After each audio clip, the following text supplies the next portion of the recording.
Warahmatullahi wabarakatuh. Alhamdulillah mukrimina bi anwaril iman wal islam wa bi anwaril muhammadiyah. Nusalli wa nusallim ala sayyidina Muhammadin miftahi babi rahmatillah adada ma fi ilmillah salatan wa salaman daimaini bidawami mulkillah wa ala alihi wa ashabihi wa man walah amma ba'd.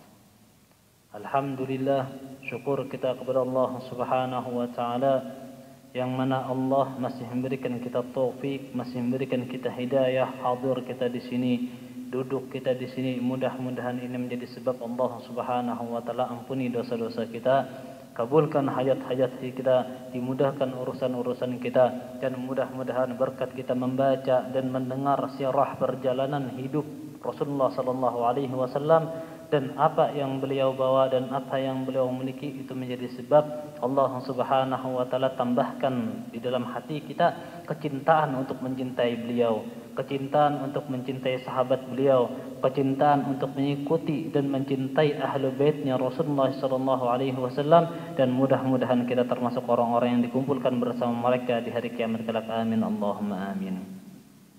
Alhamdulillah, pertemuan sebelumnya kita telah membahas tentang mukjizat atau sebagian dari mukjizat Rasulullah sallallahu alaihi wasallam.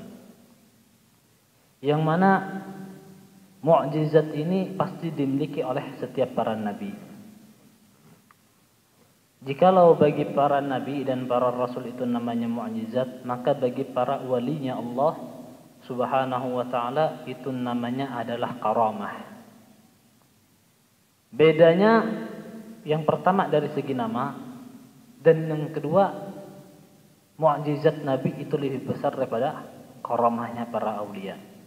Akan tetapi sebagian ulama ada yang mengatakan bahwasanya setiap mukjizat, setiap karamah yang dimiliki oleh para wali itu mungkin bisa seperti para nabi. Dalam artian karamahnya para wali itu tidak bisa melebihi para nabi. Contoh, nabi memiliki karamah untuk menghidupkan orang mati.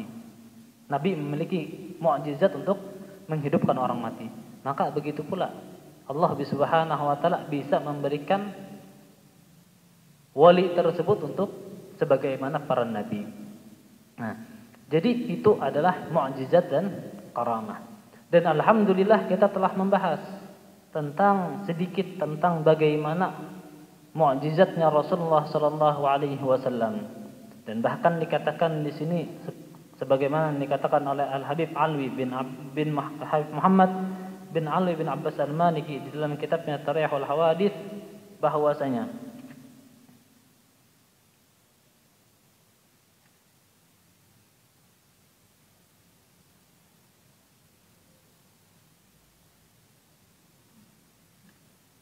ada salah satu seorang, yaitu yang kita kenal dengan anaknya atau anaknya Abu Lahab, yang mana anaknya Abu Lahab ini pernah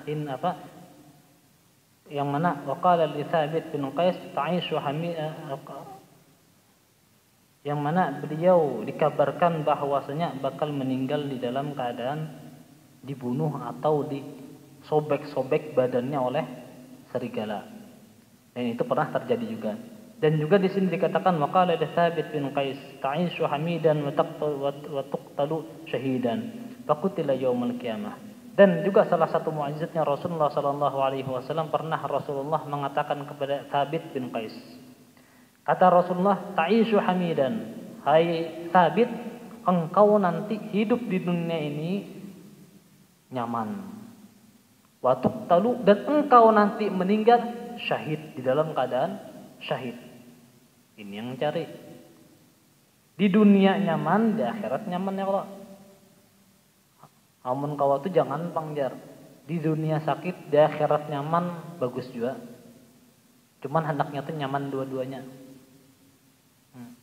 Makanya orang yang pintar, ketika salah satu sahabat datang kepada Nabi, Ya Rasulullah, di dalam suatu riwayat, ya Rasulullah, mata ulun ni sakit, sembuhakan buta. Ya Rasulullah, ikam hendak buta, sabar, surga, ikam jasidin. Apakah hendak melihat dak jasidin? Ya Rasulullah, ulun hendak dua-duanya. Hendak dua-duanya. Dalam artian beliau paham dengan siapa beliau berbicara. Kenapa? Karena mampu Rasulullah SAW mendoakan dan meminta kepada Allah untuk diberikan dua-duanya. Maka diberikan oleh Rasulullah SAW dan didoakan mendapatkan dua-duanya dan dibukakan penglihatannya oleh Rasulullah, oleh Allah Subhanahu Wa Taala. Dan beliau ini ta'ishu hamidan, tabit itu orangnya didoakan oleh Nabi, hidupnya nyaman, meninggalnya dalam keadaan syahid. Faqutila yaumal yamamah, yang mana beliau ini meninggal pada perang Yamamah. Wartadda rajulun wala hakka lil musyrikina fabalaghahu annahu mata wa qala al ardu la taqbaluhu fakana kadzak wa qala rajulun ya'kulu bishimalihi. Dan pernah juga terjadi di zamannya Rasulullah SAW, ada orang yang makan pakai tangan kiri. Kata Rasulullah SAW, ketika melihat dia pakai tangan kiri, kul biyaminik, makan pakai kanan, jar Nabi. Makan pakai tangan kanan. Jar lakian tadi itu apa yang dinasihati Nabi? La astati, kada kawa aku jar. Inya ini menjawab nih bukan karena dasar kada kawa. Contoh, orang yang kebiasaan makan pakai tangan kiri, disuruh pakai tangan kanan, ngalih pian pakai tangan kanan. Kadanya kada kawa ngalih. Ya kalau inya nih memadahkan jarnya kada kawa jarnya. Dan di situ ada di dalam hatinya, dah jar berapa nasihati aku jar. Bahasanya kayak sombong gitu. Maka jar Rasulullah SAW, la astata'ta. Kada kawa, dasar kada kawa. Dicobanya makan pakai tangan kanan, nah tangannya rawa. Dalam artian engsel yang di sini itu dilepas oleh Allah. Sampai-sampai inya kayak kawa kain dia. Amun hendak memasukkan ke muntung tuh, kada kau dilipat tangannya. Nah itu orang yang membangkang ketika dinasihat oleh Rasulullah SAW dan mukjizat Nabi besar Muhammad SAW. Jar Rasulullah makan pakai tangan kanan kada hakun. Ayo aja sidin. Kamu kada hakun, kada kawa aja sidin. Dasar kada kawa kamu habis aja sidin. Dasar kada kawanya makan pakai tangan kanan. Falam utik ayyarfa'aha ila fihi ba'da dzalika. Setelah itu kata Habib Muhammad, falam yatik, inya kada mampu untuk mengangkat tangan tadi sampai ke dalam kepada muntungnya. Sampai meninggal orang tadi. Gara-gara apa? Gara-gara kada hakun mengumpati sunnahnya Nabi. Jar sunnahnya Nabi kayak ini, amun kita bahasanya nih, kita tahu sunnah kayak itu, kadang kan kada tegawi. Inya ingin tahu sunnah kayak ini, cuman inya merasa ini yang paling bagus. Sunnah Nabi, bujur aja sunnah jar, cuman ini kayaknya bagus ya. Nah di situ inya meremehkan sunnahnya Rasulullah SAW. Dan juga dikatakan sini wartadda rajulun wa la haqqa lil musyrikin. Ada seorang laki-laki yang murtad, keluar dari agama Islam dan mengikuti orang-orang musyrikin. Fabalaghahu annahu mata faqala. Maka ketika itu datang kabar bahwasanya laki-laki tersebut meninggal. Rasulullah mendengar kabar bahwasanya orang yang murtad tadi meninggal. Maka ajar Nabi besar Muhammad SAW, al-ardu la taqbaluhu. Bumi kada bakal menerima orang tadi. Maka terjadilah hal seperti itu. Setiap hendak digali, menaik terus tanahnya. Setiap hendak digali, menaik terus. Sama kayak Fir'aun.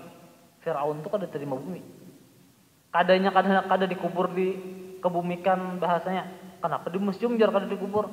Kadanya kada dikubur, kada kau dikubur. Setiap dikubur naik terus. Sama juga ketika Fir'aun, kan Fir'aun itu kan meninggalnya tuh tenggelam di Laut Merah. Bahasanya tuh ketika tenggelam, kenapa ada jasadnya? Laut kada menerima. Ketika inya meninggal, dilempar oleh laut ke daratan. Dan bumi kada menerima, ketika hendak dikuburkan, kada diterima oleh bumi.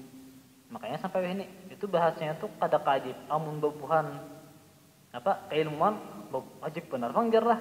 Amun kita bahasanya mudarat tuh bahasa penghinaan bagi orang yang menghina Allah Subhanahu wa taala.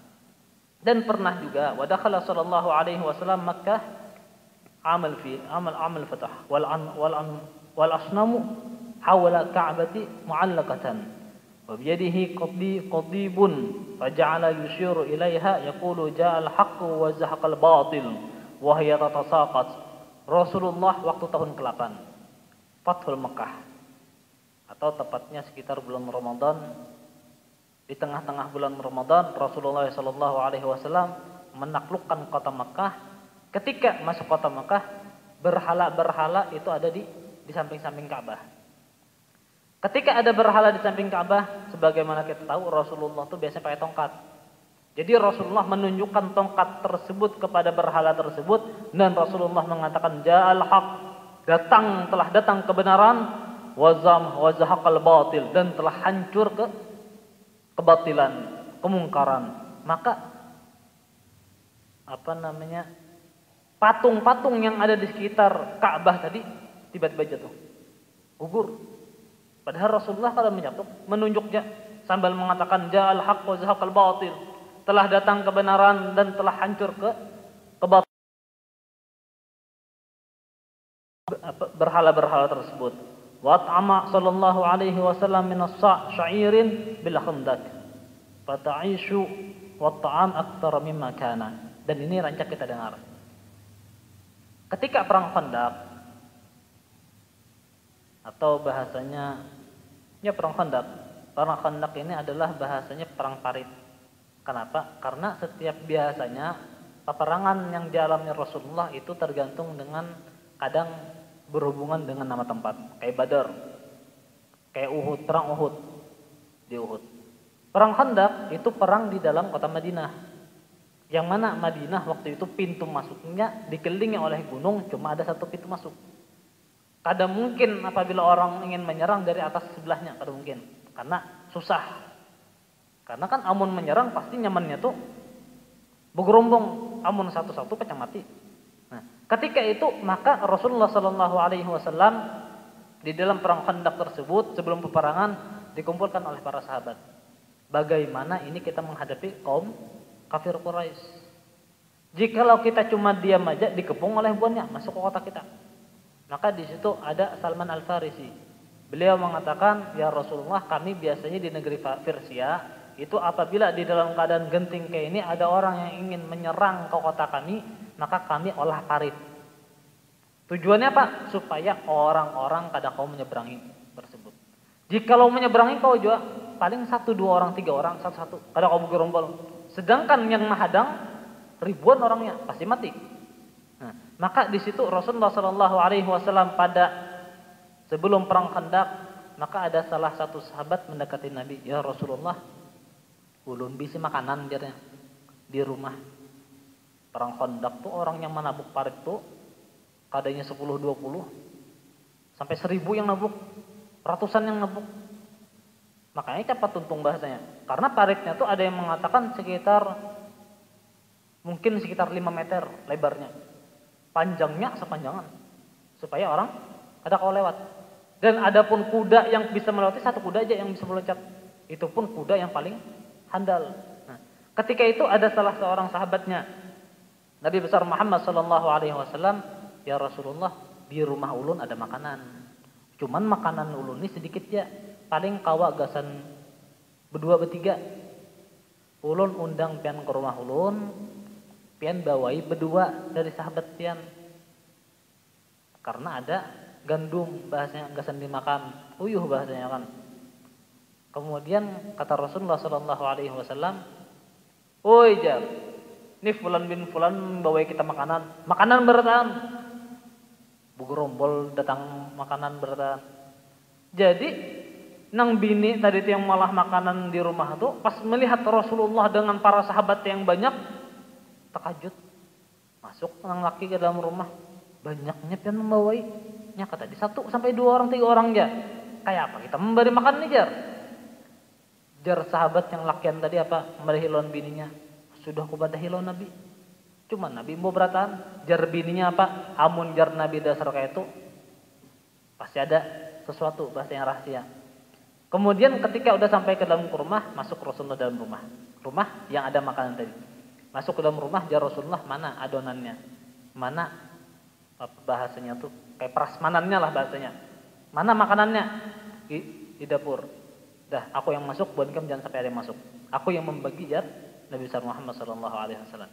Maka yang asalnya satu so' atau satu mud bahasanya, satu so'. Maka ketika itu Rasulullah membagikan surangan, dibagi beratan, kanyang beratan, lon kuah-kuahnya tuh bahasanya. Sampai-sampai sudah tuntung Rasulullah dan para sahabat makan, tuan rumah terakhir makan, tuan rumah terakhir habis sesok aja padahal. Nah, itu karomah apa mu'jizat Rasulullah sallallahu alaihi wasallam. Dan juga pernah Rasulullah Shallallahu Alaihi Wasallam memberikan kurma yang sedikit, mengumpulkan sisa bekal-bekal makanan peperangan di hamparan kulit, kemudian beliau berdoa agar menjadi berkah, kemudian beliau membagikan ke semua tentara. Ternyata itu hal yang mencukupi semuanya. Jadi, dan ini bahkan terjadi waktu zaman dulu, khususnya zaman Nabi besar Muhammad Shallallahu Alaihi Wasallam. Waktu peperangan, setiap orang memiliki bekal masing-masing. Setiap orang memiliki bekal masing-masing. Contoh, ulun nih mayu makanan ulun nih gasan 3 hari. Ada orang mayu gasan 2 hari. Ada orang mayu gasan hari itu juga. Maka bagaimana solusinya? Maka Rasulullah menyuruh mengumpulkan apa yang ia miliki beratan. Dikumpulkan oleh Rasulullah, dibuat di dalam tempat yang terbuat dari kulit. Bahasanya tuh apa ya Allah? Kayak kita nih. Kan biasanya ada orang sedekah selimut, dimasukkan duitnya dalam selimut seberatan menjulung. Kemudian didoakan oleh Rasulullah sallallahu alaihi wasallam makanan tadi itu, maka diambil dari situ sampai cukup tuntung apa acara tersebut, peperangan tersebut.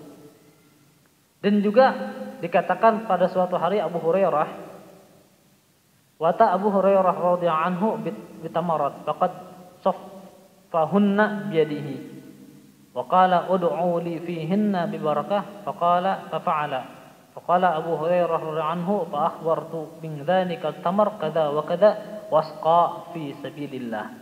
Pada suatu hari kata Abu Hurairah, Abu Hurairah datang membawa kurma yang sudah ia tata rapi. Sudah dibawa oleh Abu Hurairah, ditata rapi oleh tangan sidin. Wa qala ud'u li fihinna bil barakah.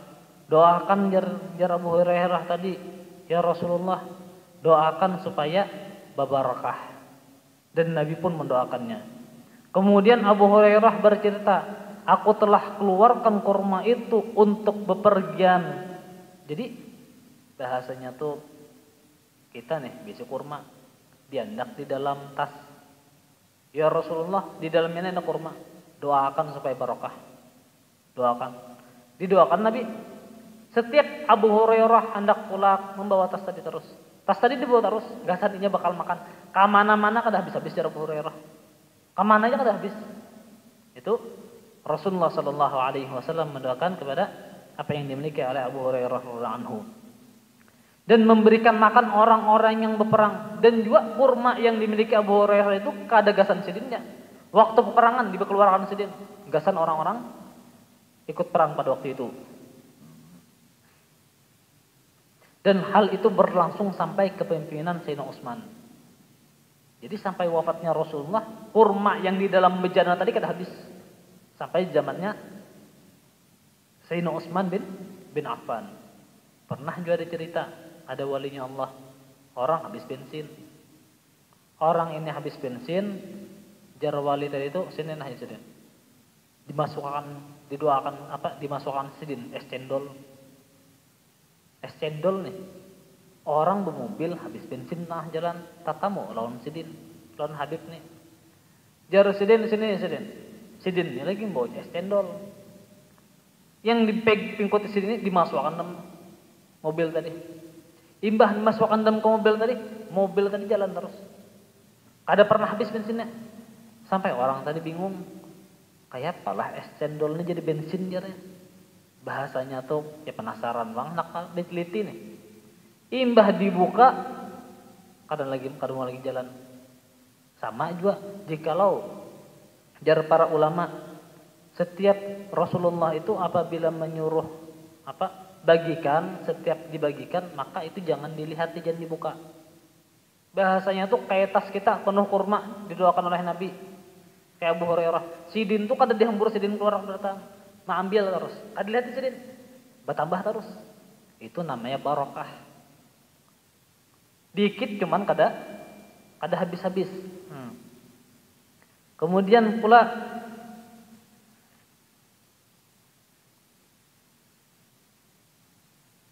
wada'a li ahli suffah biqas'ati sya'ir tharib.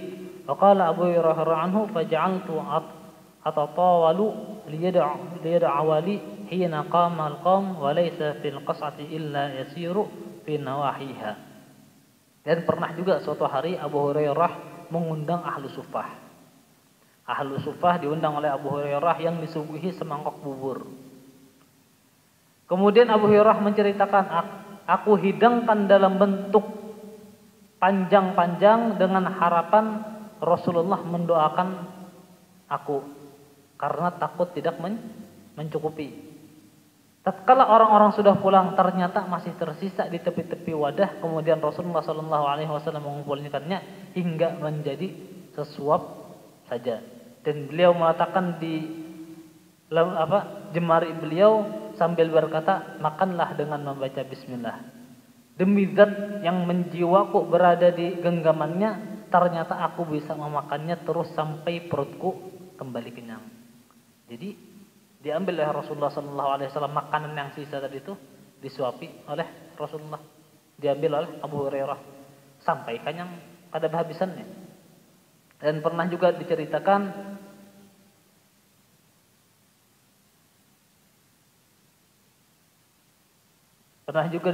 wa naba'al ma' min baini asabihi hatta sharibal qawm wa tawaddau wa kana jumlatil qawm 1400. Pernah juga Rasulullah di dalam peperangan banyu habis. Kada ada banyu, maka keluar dari sela-sela jari, bukan dari jari lah, sela-sela jari Rasulullah SAW air. Dan itu mukjizat Rasulullah SAW. Amun Sayyidina Musa, sidin mencatuk batu, keluar banyu. Kan biasanya makan mata air itu kan dari batu. Cuman ini jadi kebanyakan nabi itu ketika mengadakan, diberikan oleh Allah Subhanahu wa taala mukjizat, itu emang dari sebabnya. Kayak Nabi Isa. Jadi kau nyembuhkan orang sakit mata. Cuman Nabi membulikakan mata yang keluar. Itu Nabi Muhammad sallallahu alaihi wasallam. Dan orang yang meminum air dari sela-sela jarinya Rasulullah sallallahu alaihi wasallam itu jarsilin banyaknya alfan wa arba'mi'ah. Orangnya 1400 orang yang minum lah, berwudu lah dari air yang keluar dari Rasulullah sallallahu alaihi wasallam. Wa utiya sallallahu alaihi wasallam biqadahin fihi ma'un fawadda'a bi'asabihi faqala hallumu fatawadda'u minhu ajma'u wa hum min as-sab'in wa ila 80. Dan pernah juga Rasulullah mengeluarkan mukjizat sidin. Ada satu tempat kayak mangkok tadi, jar Rasulullah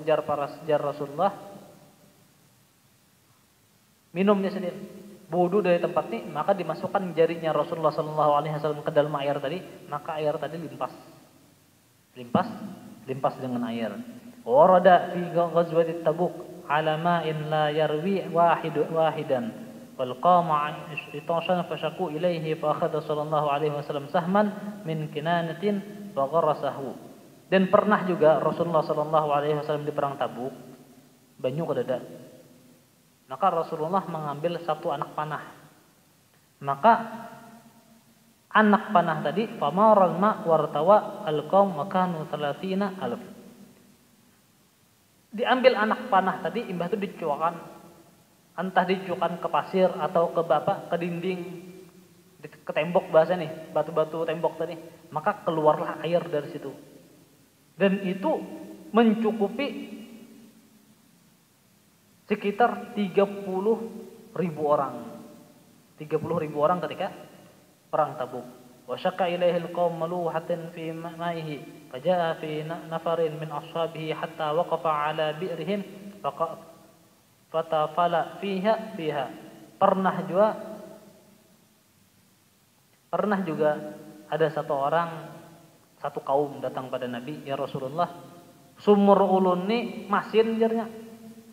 Sumur ulun nih masin, doakan. Maka didatangi oleh Nabi. Imbah didatangi oleh Nabi Muhammad SAW, maka didoakan oleh sidin dan diludahi oleh Nabi. Imbah diludahi oleh Nabi yang asalnya banyunya pahit, masin, dan banyunya sedikit, naik banyunya. Dan ketika mendengar itu Musailamah al-Kadzdzab, jadi waktu zaman Nabi itu ada juga orang ngaku Nabi. Zaman Nabi nih, ada orang ngaku Nabi, namanya Musailamah al-Kadzdzab. Pada waktu itu Musailamah al-Kadzdzab ini berada di negeri Yaman.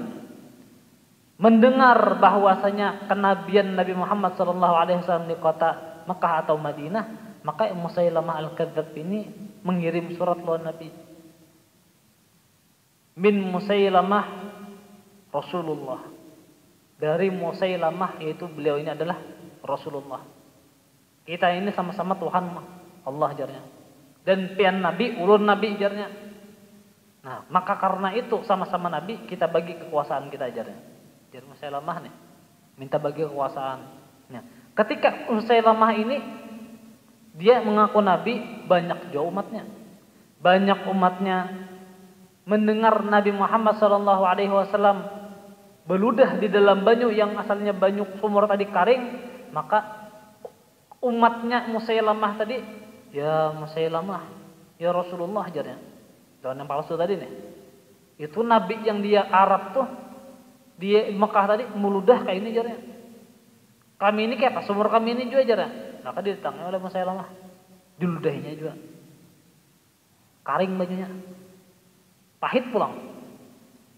Pernah juga Rasulullah mengusap salah satu orang sahabat yang mana kadada rambutnya, minta doa Allah Nabi, diusap oleh Nabi. Diusap oleh Nabi, tumbuh rambutnya, labat rambutnya. Didengar juga oleh kaumnya, umatnya Musailamah tadi. Ya Musailamah, anak ulun nah, doakan. Nabi di Mekah sana tumbuh rambut. Pian Nabi juga doakan. Diusapnya, asalnya rambutnya banyak, hilangan beratan gundul. Ada yang mengatakan sampai hari kiamat keturunannya tuh ada. Sebagian nih. Nah, itu mukjizat Nabi besar Muhammad sallallahu alaihi wasallam.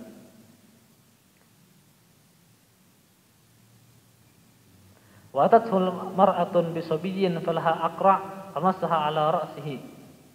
Wa ankasara sayfu Ukasah yawmal badal fa'atahu sallallahu alaihi wasallam jidlan min al-hatab wa sara fihi yadihi sayfan wa lam yazal ba'da dhalika indahu wa 'azzat.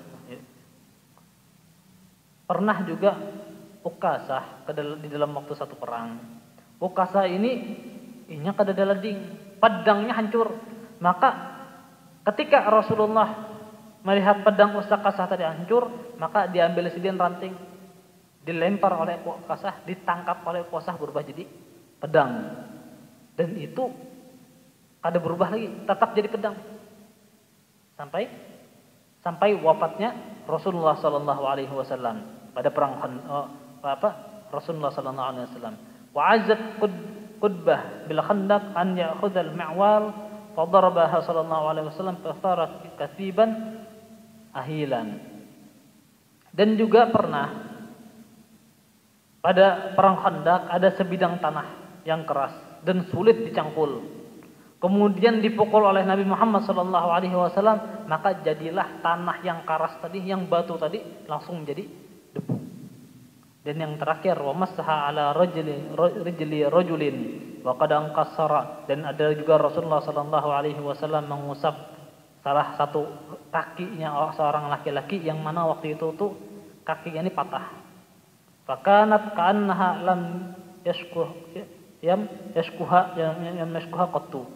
Diusap oleh Nabi sembuh, seakan-akan kada pernah patah. wa mu'jizatuhu sallallahu alaihi wasallam aktsaru min ahsariha wa ay ja'alaha diwanun. Dan mu'jizatnya Rasulullah sallallahu alaihi wasallam lebih sebetulnya dari ini. Jadi sebetulnya mu'jizatnya Rasulullah itu hampir setiap hari. Namun kita kan membaca karomahnya para wali sedikit ya. Mu'jizatnya Nabi itu hampir setiap hari. Kayak inilah. Sampai-sampai pernah juga ketika Rasulullah lagi sholat, biasanya Sayyidina Ali itu kadang tinggal sembahyang lawan Nabi. Kadang tinggal sembahyang lawan Nabi, Rasulullah lagi sembahyang. Sayyidina Ali terlambat datang. Sayyidina Ali terlambat datang, maka Rasulullah ini hendak bangun ditahan oleh Rasulullah lagi ruku ditahan oleh malaikat. Untuk apa? Menunggu Sayyidina Ali bin Abi Thalib. Nah, banyak sebetulnya mukjizat Rasulullah sallallahu alaihi wasallam.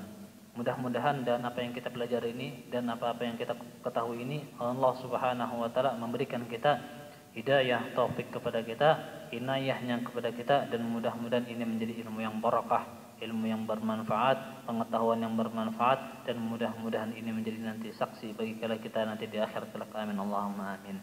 Dan insyaallah pertemuan yang akan datang kita akan membahas tentang wafatnya Nabi besar Muhammad sallallahu alaihi wasallam.